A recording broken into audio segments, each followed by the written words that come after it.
मणिपुर सगोल तन थानब याद मरी याम चाउना लई लमदम सिगी लामित तुमित युमनाक सागई फमथोल नुमित मसिंग हेंसांग मथेल चिंग फाव मिंथोनरी लामित तुमिता सगोल मल सगोल मांग युमनाक सागईदा सगोल सेम सगोल तोंबा सगोल हंजबा फमथोल सगोल लामी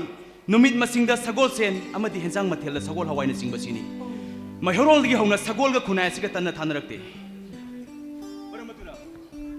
सगोल है सासी अखोई मणिपुर थवाई मंगी है खनई चौराना फुट मरी मंगा फब वांगी हौजिक अनम्बन सिजनरीब सगोल फुट मरी इंची मरी मुक वांग अनम्ब सिजनई सगोल से मचू हुंफु मुख खाइदुक्तुना मसक ताई मचू खेनबगी मतुंगिना मखोइगी मबुक सेलसु खेनई अदुदी नखोई सगोल पोनी एसिगी फिजियोलॉजी सोइ लेनमगदबा माली असुमने लई सगोल कांगजेबु मेरा थादा सानी हाइदुना मेरा कांगजे हाइनसु खंगई कांगजई कांगू अमदी कांगदुंगी नुंगदोइबा वाखलो लई कांगजेगी मखोक लीन ओइरिबा सिने नुपागी सक्तमनी अदुगा कांगजेगी मखोक ता कोइना थिंजलिबा उपल हाइना खंगनरिबा सिने नुपीगी सक्तमनी अखोइना अनी एसु पुलप पुनसिलगा लाइनिंगथौ लाइरेमबी हाइनासु खंगनै ताइबंग पाल अमा सेमा मतमदा नुपा नुपी अनी हाइबसे संगदबि यादे हाइबसे कांगजे कांगू असिनासु ताकले मरमसिना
सगोल की मपालना मणिपुर की मिरोल चारोल सुरोंदिंग फाव येंगनब सा लांदिंग